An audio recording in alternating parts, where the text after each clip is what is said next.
오늘 본문은 천국에 대한 비유입니다. 그래서 천국은 마치 이런 이제 말로 말씀이 시작되죠. 먼저 우리 천국에 대한 오해를 풀어야 됩니다. 우리가 이제 천국이라고 하니까 저 하늘나라에 하늘에 있고 우리가 죽어서 가는 곳이 천국이다 그렇게 생각하기 쉬운데 사실은 그렇지 않습니다. 성경이 말하는 천국은 정확히 말하면 하나님 왕국입니다. 하나님이 왕이 되시면 그곳이 천국입니다. 내 심령이 하나님 왕이 되시면 내 심령이 천국입니다. 우리 가정이 하나님이 왕이 되셔서 하나님이 다스리시면 우리 가정이 천국이 되는 것이죠. 여러분, 오늘을 천국으로 살아내는 저와 여러분 되기를 주 이름으로 축원합니다. 먼저 하나님의 사랑을 믿고 의지해야 합니다. 본문에 드러난 하나님의 모습은요, 거절당하신 하나님입니다. 왕이 혼인잔치를 열고 사람들을 초청했습니다. 여기서 왕은 하나님이고 혼인잔치는 천국잔치입니다. 근데 사람들이 왕의 초청을 거절했습니다. 안 왔습니다. 하나님이 사람들에게 거절당하신 거예요. 여러분, 우리가 사람들에게 거절당하면 어떻습니까? 상처를 받죠. 그것도 아랫사람한테 거절받으면 더 상처를 받을 거예요. 그래서 위축되고 소극적이 되고 하기 싫어지고 포기하게 되는 그렇게 되거든요. 하지만 하나님은 포기하지 않으셨어요. 내거리로 나가지고 원래 했던 잔치보다 더 크게 사람들 초청해서 잔치를 여셨습니다. 이것이 우리를 향한 하나님의 사랑입니다. 우리 중에 다 그럴 거예요. 하나님 한 번 불러서 온 사람은 없습니다. 다 여러 번 하나님을 거절하다가 하나님의 은혜로 믿게 되고 구원받게 되었습니다. 우리가 말도 안 되는 하나님을 거절했지만 하나님은 포기하지 않고 우리를 사랑해 주시고 구원해 주셨습니다. 우리가 이 하나님의 사랑을 의지해야 됩니다. 여러분 혹시 상처받은 분이 있습니까? 마음에 상처받았다면 이 하나님 앞에 가야 됩니다. 하나님께 우리의 상처를 치유해 주십니다. 제가 20대 때 전도하다가 참 마음에 굉장히 상처받은 적이 있었습니다. 그때 제가 생각이 한참 20대 혈기가 제가 좀 그래서 그런지 한참 제가 볼 때 객관적으로 좀 못한 분한테 전도했는데 말도 안 되는 그런 모욕적인 말과 거절을 받았어요. 얼마나 속상한지 눈물이 핑 돌더라고요. 근데 내려오는데 문득 주님이 생각났어요. 내가 이것 때문에 이렇게 속상한데 나는 정말 주님을 수도 없이 거절했는데 주님은 얼마나 나 때문에 마음이 아프셨을까. 그 생각이 들면서 주님의 사랑이 느껴지는 거예요. 그러니까 상처는 없어지고 그냥 평안히 기쁨이 아주 충만해져서 입에서 막 감사 찬송을 부르면서 내려왔던 그런 기억이 있습니다. 여러분 주님의 사랑의 품에 안기십시오.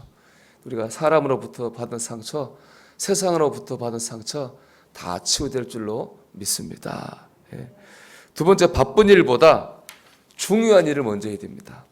사람들이 이 왕의 초청을 거절한 것은 그들이 바빴기 때문에 그렇습니다. 5절 말씀 보면 그들이 돌아보지도 않고 한 사람은 자기 밭으로, 한 사람은 자기 사업하러 가고 농사도 짓고 사업도 하고 바빠서 초청을 거절했어요. 사과순절 우리 복음서 읽어야 되는데 기도해야 되는데 그거 해 생각은 나는데 못하죠. 너무 바쁘면 바쁘게 하루를 살다 보면은 놓칠 때가 많습니다. 집에 오면 뭐 아무것도 하기 싫으니까 안 하고 하루를 지나갈 때도 많죠. 여러분 우리가 바쁘지만은 순종해서 말씀을 읽고 바쁘지만 순종해서 기도할 때 우리 안에 천국 문이 열리게 될 줄로 믿습니다. 어떤 남자분이 제자훈련을 참여했어요. 이분이 하는 말이 너무 바쁘다는 거예요. 제자훈련 성경서는 숙제가 너무 많으니까 너무 바쁘다는 거예요. 그 바쁜데 좋은 일이 있다는 거죠. 바빠가지고 술 먹을 시간이 없더라는 거예요. 그래서 술을 안 먹으니까 몸도 건강해지고 돈도 아끼게 되더라는 거예요. 참 그렇죠. 이 중요한 일을 먼저 하면 바빠도 하나님의 은혜가 거기 있는 겁니다.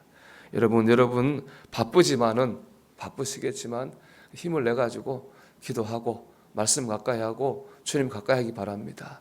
그럴 때 천국이 임하게 될 줄로 믿습니다. 마지막으로 믿음으로 사는 결단이 있어야 됩니다. 이제 네거리 길에 사람들을 초청해서 큰 잔치를 연 왕이 내려가 보니까 예복을 안 입은 사람들이 있었습니다. 그 당시에는 혼인잔치에 참여하려면 꼭 우리도 그렇잖아요. 결혼식 가면은 뭐 체육복 입고 가는 사람 없잖아요. 깨끗하게 옷을 입고 가야 되는데 그렇지 않은 거예요. 왕이 진노해서 예복을 입지 않은 이들은 나가라 쫓아냈습니다. 그리고 이렇게 말합니다. 14절 보면 청함을 받은 자는 많되 택함을 입은 자는 적으니라. 이 말씀 이렇게 번역할 수 있어요. 모든 사람이 다 청함을 받았으되 다 택함을 받은 것은 아니다. 그렇습니다. 이 땅에는 모든 사람들이 다 이 천국으로 초청받았어요. 그러나 모두가 다 구원받는 건 아니죠. 믿는 사람만 구원을 받습니다. 믿는 사람도 마찬가지입니다. 모든 사람이 주님을 믿는다고 해서 모두가 다 또 늘 천국의 기쁨과 평안을 누릴 수 있는 것은 아닙니다. 의복이 있어야 되는 거예요. 의복은 외적인 삶의 변화와 결단입니다. 여러분 생활 속에서 크고 작은 일 가운데 믿음으로 살기를 결단하셔야 됩니다. 그럴 때 천국 문이 열려요. 저 사람 밉지만 용서하기로 결단할 때 천국 문이 열리는 거예요. 이기고 싶지만 주님 생각하면서 져줄 때 천국 문이 열립니다. 나를 내려놓을 때, 인내할 때 천국 문이 열립니다. 어렵고 힘들지만은 그래도 주님 앞에 헌신해야 되겠다 결단할 때 천국 문이 열립니다.